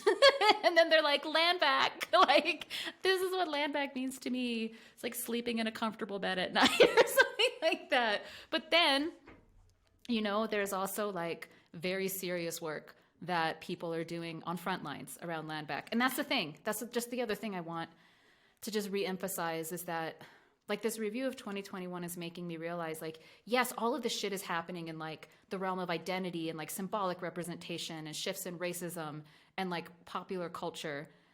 However, like Indigenous frontline struggles, Indigenous people like surviving COVID, right? Indigenous people having the highest rates of vaccination of any group in the country, which is another major story of 2021. Like, really, really demanding justice for boarding school and the deaths of all of these children in boarding schools. That shit is also still happening. Like Line 3, the struggle at Line 3 this year in northern so-called Minnesota, another huge story of 2021, also mostly led by Indigenous women and like Two-Spirit and LGBTQ2 youth, actually. Those camps up there, that it's not like Indigenous people are only just like, making shows, TV shows and stuff, or like taking over the halls of power in Washington, D.C. Indigenous people are on the move. We're taking charge in lots of different ways. And I think land back has been some sort of like interesting rallying cry across all of those different spaces and across, I think, like the political spectrum of what Indigenous people are doing. I mean, I live in like the radical kind of like left Indigenous space, where land back is being taken up in a particular way, but then land back is being taken up by the Department of Interior in a particular way. It, of course, is being taken up by large nonprofits like Indian Collective, which has been massively influential, I think, in getting land back kind of in the minds of everybody, their mom and their dog, in the U.S. and Canada. And so, we're very critical of nonprofits, in the Red Nation, but nevertheless, land back, I think, is kind of like a unifying kind of thing, I would say right now, across all of these different spaces, even though we all may be in profound disagreement with each other around questions of politics, primarily questions of politics and strategy. I think land back has been this like thing, this phenomenon that we're all on board with. Wouldn't you say? Absolutely, and it does. It has been a big rallying cry with the camps, and also, climate change activists globally talking about the need to allow indigenous people and indigenous voices to lead the way to mitigate and to mitigate climate change and save the planet. And that's been a rallying cry internationally for several years, that they know that indigenous communities worldwide have been the ones who can help lead the way to save the planet. And so land back is another way of saying that. And that the article about giving the national we should give the national parks back to Native people. It's because those are some of the last preserved areas in across these so-called United States. And of course, they were all indigenous land, and they were indigenous sacred land in many of them. If you go to a national park and you see something amazing and beautiful and something that moves you, you know that it's sacred to Native people, and that land needs to be protected. And we know damn well that the government in Washington, even with Deb Haaland, is not going to do a good job. That land, all land needs to be returned. And so the answer to that couple in reservation dogs is yes, we do want all the land back. Yeah, sure damn do. But was that what confused you about land back? I mean, that's one way to save our Mother Earth is land back. Seriously. Well, I think it was Dee who said that like land back would probably be the single greatest climate mitigation strategy like we could use today to save the planet. You put that land back into the hands of indigenous people to steward and to manage, and then you stop resource extraction because that's pretty much the only economic option that we have as nations, just to like fucking provide basic things like roads and water, because they're so chronically underdeveloped because of the way that colonialism and capitalism works. Like, man, you're going to make a major step if you put land into the hands of indigenous people to steward and to caretake. Like, you see how we act on front lines, right? In terms of protecting the water and the land, the kind of just the prayers we lay down, right? The kind of sustainable practices, the type of like planting and gardening that's happening on those front lines, the different way that we relate to each other through our relationships of care and equality, consensus building, right? Just those types of experiments and the things that I think have happened that I've seen on pretty much every climate justice frontline, including up, at Line 3, for example, this year. Those are places where you can look to see what it would ideally would look like if land was back in the hands and in the stewardship and in control of indigenous people and indigenous nations. It would not be about exploitation. It would not be about extraction, right? It would not be about treating the earth as a thing that we can just like take from, but it would really be based on, notions of relationality and reciprocity and respect and care. We talk a lot about this in the Red Deal, actually, how this would be the basis of a political economy. So when I think about land back, I think about political economy. Actually, I think about the deep scientific knowledge that indigenous people hold about how we relate to the land, that is already happening as a type of social form, type of social relation in frontline spaces, in these camps, and that I'm looking to those spaces. They're not only saving the planet, there's a reason they're saving the planet because they are that way, because they are practicing a type of indigenous decolonial land stewardship that is based upon the notion of being a good relative to all of one's relations. And that's why they work. First of all, that's why they work in mitigating climate change. But that is actually land back is already happening in practice, primarily on those front lines, I would say, is the space where it's being most vibrantly expressed and experimented with and, developed, actually. Yep. Not in policy, not in like co-management plans. Like That stuff's, I get, that stuff's fine as like a stepping stone, but you really need to be looking to frontline movements that are doing this work for the kind of vision for what land back is actually supposed to be. And it's a vision that was handed down by our ancestors, and those ancestors who went before us recently, and those that from the way back before settler colonialism, before there was such a concept of land ownership, which we didn't have.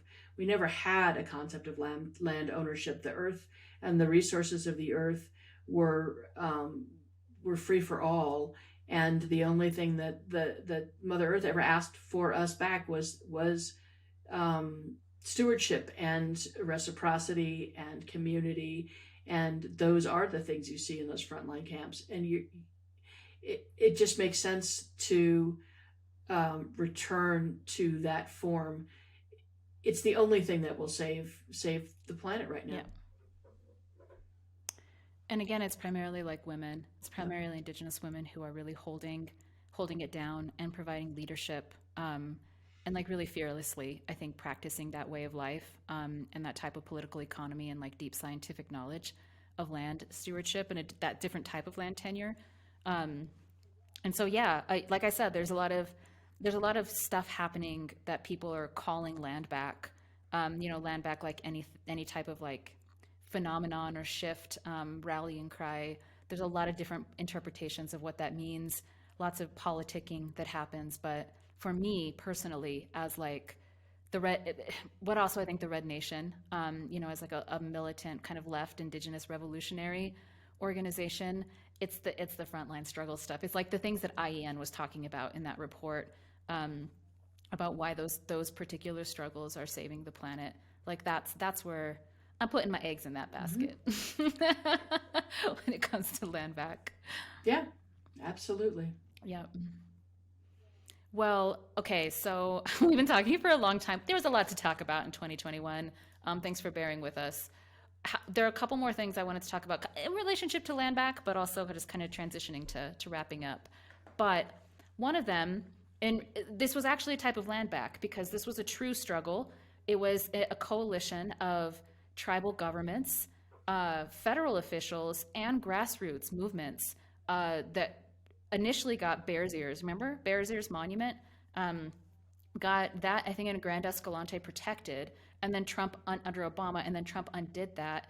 And then there was remarkable mobilization and coalition building around that particular issue to protect that sacred site. It was essentially like there's like right now in Indigenous liberation struggles, the protection of sacred sites is a really important thread. It's a thing that's happening a lot. And even that language, there's still stuff unfolding in Oak Flat, for example, right? In 2020 and 2021. But that Biden actually reestablished the original lines, yes. Didn't he? Is this what happened that Obama had that then Trump tried to, that Trump decreased? Yep.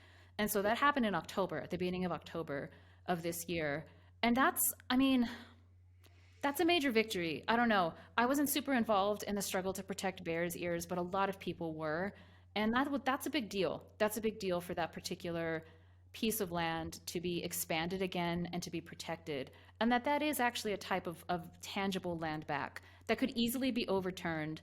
But that also, we don't have Joe Biden to thank for that, right? We have the Indigenous people, including some of our own tribal leaders. I don't say this very often, including some of our own tribal leaders we have to thank for making sure that victory happened, and that there was continued attention and pressure to make sure that even when administrations shift, that there was still like, nope, we're going to keep doing this. We're going to keep pushing this. We're going to keep pushing this. So that's also, I think, a major story of 2021. Yeah, absolutely. And related to land back. Yes, now if they would just give all the rest of it back, then we'd be in business. But yeah. And like, if you would stop fucking drilling and fracking, Joe Biden, like you said you would. So you can't just do land back and still like be a capitalist, right? You can't just do land back and still like exploit the land. That's not how that works. And also tribal nations, I'm a citizen of the Navajo Nation, like one of the OG, most ridiculous, like resource extraction dependent Indigenous nations in the history of Indigenous nations in the United States. And it's like, and even the tribal council just a few months ago was just in the eastern side of Navajo, got really pissed off. This was another story related to Bears Ears, was again the expansion of the protective zone around Chaco, which was also, it's a struggle that the Red Nation has been involved in for several years, actually. And then the Navajo Nation Tribal Council, they came out against it, and they're in favor of fracking because of royalties that go to some of those families who have allotments in the checkerboard area around Chaco. And so, listen, like, Indigenous nations, Jesus Christ, I really, really, really hope by the end of my lifetime that Indigenous nations are no longer dependent on resource economies, period.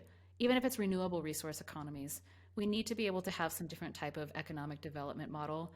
Socialism doesn't depend, socialism doesn't depend upon those types of exploitation and extraction. Because what is the fucking point in getting your land back if you're just going to keep exploiting it? And God, for Christ's sake, and it's just going to kill come you. on. I mean, it's literally going to kill you. You can get all the money you want from royalties or from the land allotments, but ultimately that extractive industry is going to kill you. So enjoy that money while you can, because you'll be dead by the time you're 40. And like, I get it. Like, we talk Bolivia up a lot. Like, I have so much mad respect for the Indigenous Socialist Project of Bolivia. They nationalized resource extraction. This is like one of the major sticking points, I think, in debate about Bolivia in the American left. Not that I really care about what like non-Indigenous American leftists have to say about Bolivia. Like, kiss my ass. You guys are settlers here. Why don't you talk about that more? But Jesus Christ. Huge glaring blind spot in your politics, guys. But anyway, I digress. They're still very dependent on resource extraction as something that fuels their socialist projects, right? The projects of like changing education, women's health, those kinds of things, bringing like Indigenous people out of extreme poverty. And so I mean, do I like it? Fuck no. I don't like it in my nation. Why would I like it anywhere else? It's just that also, right? And we talk about this in the Red Deal, which is also another major story of 2021. Just going to say, I don't think we're tooting our own horn. I think the Red Deal actually made a real impact on the movement in 2021. But you can't have land back and continue to extract resources and engage in a capitalist form of, all capitalism is exploitative. So exploitation at the heart of capitalism. But what if we didn't actually have to deal with like US imperialism and the constant assault on alternative types of political economy, whether they're socialist, whether they're indigenous, right? These different alternative approaches to development, essentially, to notions of development that aren't capitalist. Like, what if we had the freedom to experiment with those and we didn't have to go through these like crazy phases of nationalizing resource extraction and continuing to exploit the earth just to provide like basic social goods that everyone has a human right to have anyway. And like the only way that that's not going to have to keep happening is if we also combat US imperialism and end this shit. Because you can't have the US boot on your neck and have enough freedom, to be able to do these things, to have real land back. Like you just can't. It has to be an anti-imperialist struggle, and I don't see that very often. No. Articulations of land back, I don't see very often that they're tied to a larger anti-imperialist project. Certainly, I think on frontline struggles, like the type that IEN was talking about in the report, land back is definitely tied to just like a total rejection of resource extraction or like development paradigms based on resource extraction. And probably capitalism, but not all of them name capitalism as the culprit. All of them are anti-colonial, I would say, those frontline interpretations of land back. But I think there needs to be maybe more work done on how we can make our land back movement anti-imperialist, I would say as well. And anti-capitalist. It needs to be more strongly anti-capitalist, in my perspective. Absolutely. And I think also when people talk about Bolivia and when the so-called left is critical of Bolivia, we in the Red Nation also say that when the people move, we move with them. That is, if Bolivia as a plurinational state is choosing to own their resource extraction and hopefully for socialist causes, then that's their right as a sovereign nation, plurinational nation, plurinational state to do that. And it is not, on the other hand, Elon Musk's right to do that, or the U.S., whatever entity it was that tried to get Evo Morales removed in the first place. We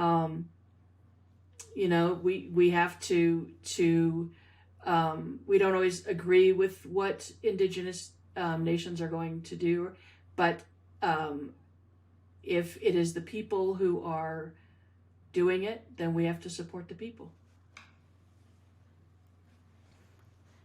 And, it's Jesus Christ, man.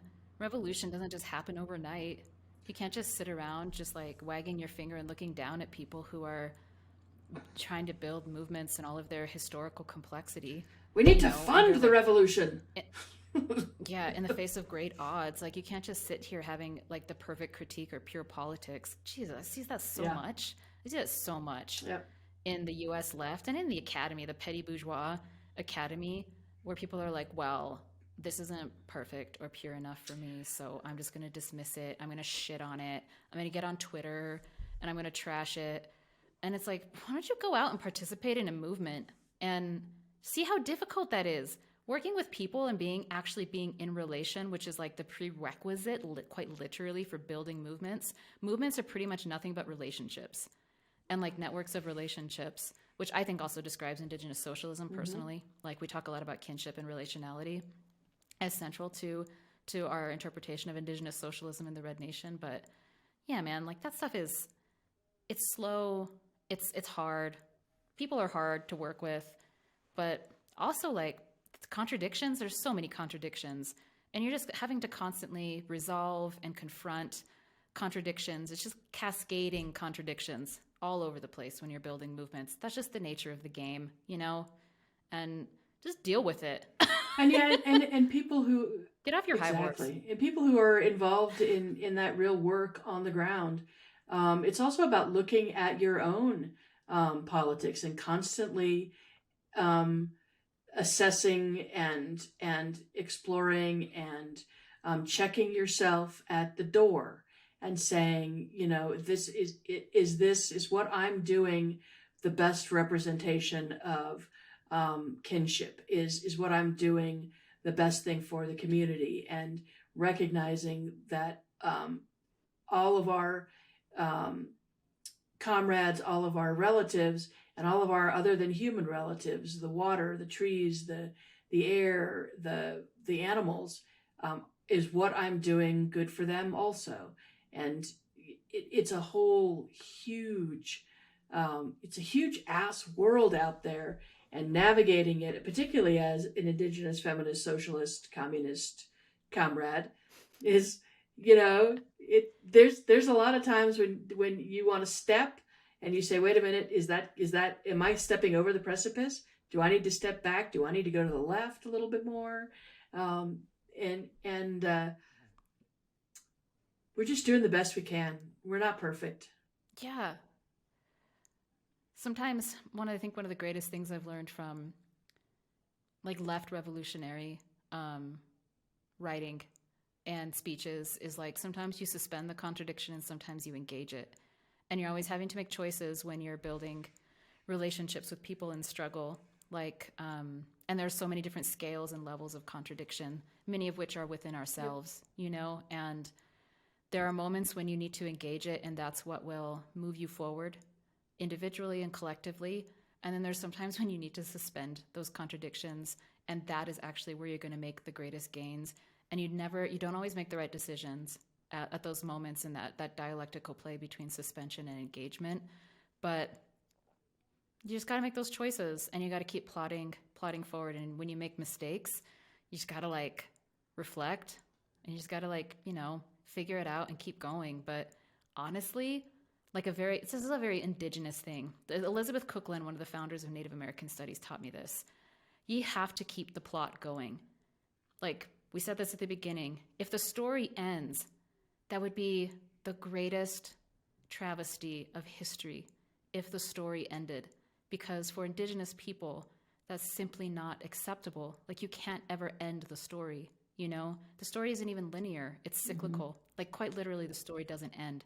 That's how life works. And Indigenous people understand this. And so even if you're like fucking up and you're like hopeless, or you're being a bad relative, you know, or you really thought you were doing something right and then you realized it wasn't, or you're causing harm, don't just stop. You know, you can't stop. You're not allowed to. I'm just saying this as we enter 2022. People aren't allowed to stop. We're not allowed to stop. You're not allowed to stop. You have to keep the plot moving. That's your job as a human being. It's by having to make sure that there is a future. Having faith in ourselves, having faith in our relatives, having faith in our ancestors. And it's with that faith that you step forward into the darkness. And with just absolute conviction that even though you can't see what's in front of you, that there will be something solid to stand on, or that you'll learn to fly.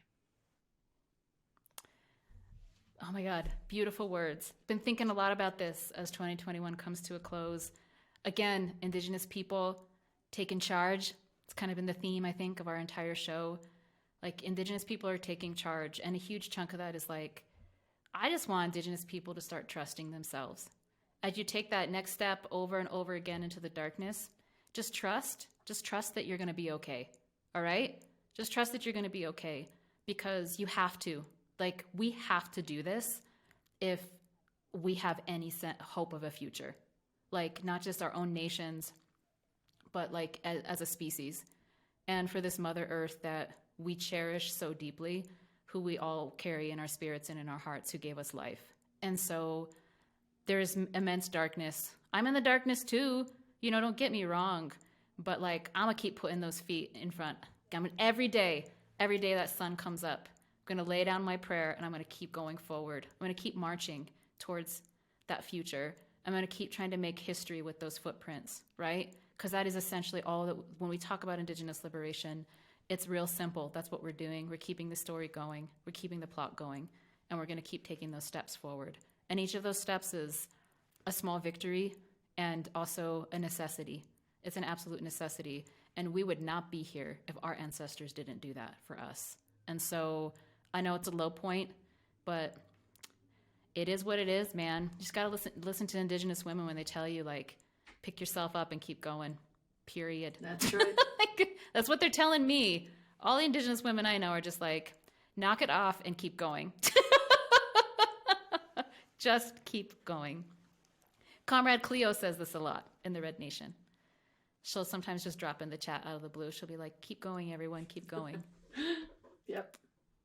And I'm like, yep. And I think that closes us out to our last and final story of the year, which is the Red Deal. Because everything we're talking about here kind of in this last chunk is really the message that we try to convey in the Red Deal. And I mean, that was a major milestone for the Red Nation. We haven't really talked at all about like the significant things that have happened in the Red Nation in 2021. Many, many things have happened, like real watershed moments in the history of the organization.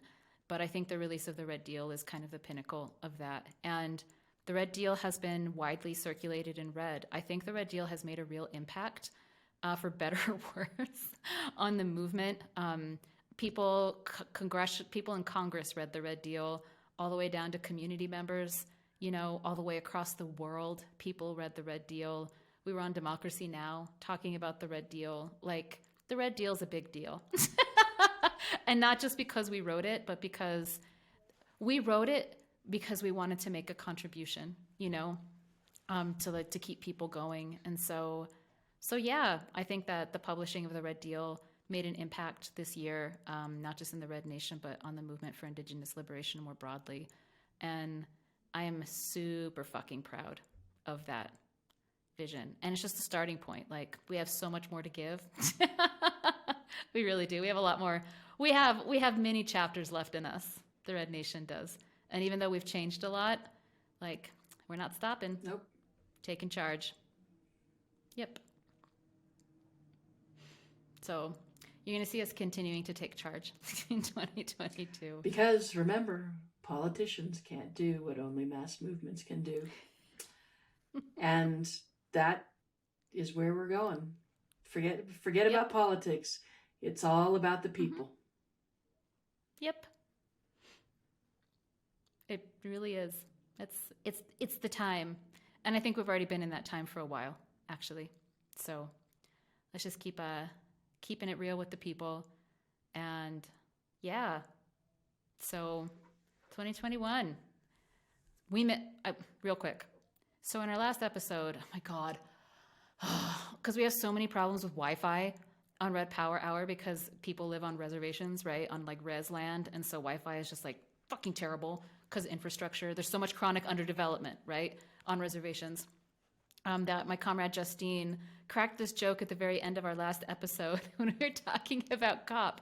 And we created a new rating system that then didn't make it into the episode because her audio completely cut out because of the fucking res Wi-Fi. But we're now ranking things in terms of sheep. Which I know is a very like Navajo-centric thing to do, but I don't really care. So we were trying to rate like COP. I think COP got like 1 out of 10 sheep.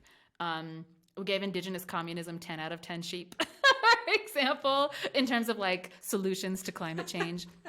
We have land back, like in frontline struggles, 10 out of 10 sheep. So Elena, I'm gonna ask you, how many sheep out of 10 is 2021 for you when it comes to Indigenous liberation? I'm going to say that I'm going to give it an 8. I'm going to give it a high 7, low 8, because I think a lot of stuff happened, and even the stuff that was just heartbreaking, it can only heal if it sees the light of day, and that. We're not a lot about healing in the Red Nation. We're about fighting. And, I'm not going to say burn it all down, which is what I usually say, because I got in trouble last time I said that. But I want y'all to know that burn it all down is not about arson. It's about decolonization, right? It's a hypothetical burn. But, we are more about burning it down than we are about healing. But things like the residential schools and the missing and murdered Indigenous women, those things are only going to be solved or helped if they see the light of day. So the fact that more that they have more spotlight on them is a good thing. And I have to go high. I have to go high because I have to continue to nurture hope. Yeah. I think a high 7, low 8 out of 10 sheep is probably where I'm at too with the year for very similar reasons. Man, we're in a remarkable time of transition, like some unprecedented shit happening for Indigenous people, not just here, but around the world. And we're in the thick of it. We're in the thick of history unfolding and us being protagonists of that.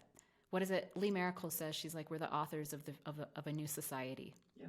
So what we're experiencing right now, I think, as Indigenous people is we're authoring our new society. And there's a lot of reckoning. There's a lot of justice. There's a lot of pain. I think that's involved in it. Like you said, the outing of pretendian, things, or MMIW, or like mass graves of our children of the past, those kinds of things. And so inevitably in these moments of transition, things are difficult and unclear. And it's like writing. Like writing is messy. You're trying to create form and give structure to something that has yet to become clear to you in a way. And it's only when you write a book or you write the Red Deal, it's only at the end of the authoring that you finally feel like you have some sort of grip on the thing that you were actually trying to say in it. And then it requires revision and like testing and experimentation and those kinds of things. And so I feel like as we're entering into a new year, so to speak, I think we're still authoring, we're still doing that messy work. We're still in the in-between place, I would say, of the transition. And just like, again, encouraging people not to lose hope and not to give up and not to let go. Because there will be outcomes. I feel like there will be like very certain concrete outcomes, and many of which I think will be what we deeply desire and hope for. I really do think that. I can like see it. I'm going to prophesize it. So I remain hopeful, and not in like some stupid liberal way, where I'm like lying to myself to feel good. But I have Indigenous. I have the hope of an Indigenous woman, which is pretty much like the only thing you can trust. I think in my experience, I would encourage all the rest of you to put your trust in Indigenous women who quite literally will never give up until, if there's an end, that's the only time.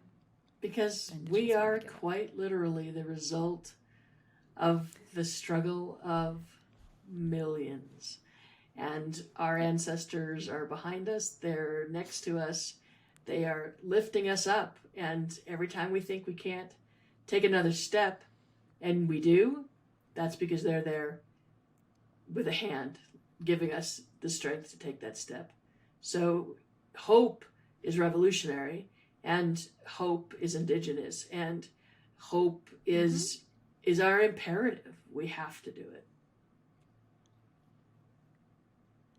And all of those heroes who passed on that we talked about earlier this year and became ancestors, like they sure had hope until their last day, and so we gotta keep that going.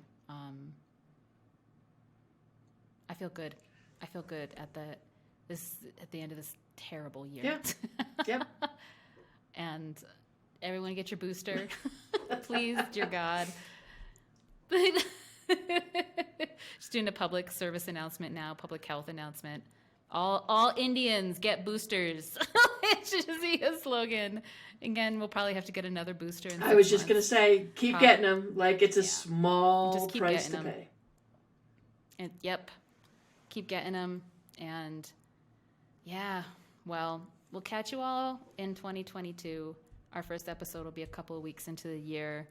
We'll see if there's another January 6th in 2022. Oh yeah, we forgot that story, but we don't want to give settler nonsense is just like, that's not a story. It's like the backdrop to the real history. True that. Strangely powerful, but insignificant. I don't know. If you think of like the Indigenous interpretation of time and history, like settler nonsense is kind of a blip on the radar. Total blip. Actually. Unfortunately, it's like a really destructive, powerful blip. And at this moment, but I don't know. I believe in Indigenous understandings of history. We're going to be here for a long time to come. After Q Shaman is, gone. Gone and forgotten. Gone and forgotten. Yep. Q Shaman will be gone and forgotten, but Lee Maracle and Haunani-Kay Trask, never. The likes of them. Well, everyone, thanks for listening. I think this might actually be a two-parter because we've been talking for a long time. There's a lot to talk about. So we'll catch you all here in 2022. Everyone have some peace. Find some peace and some calmness for yourself here as we wrap up the year. I know everyone needs it. All right.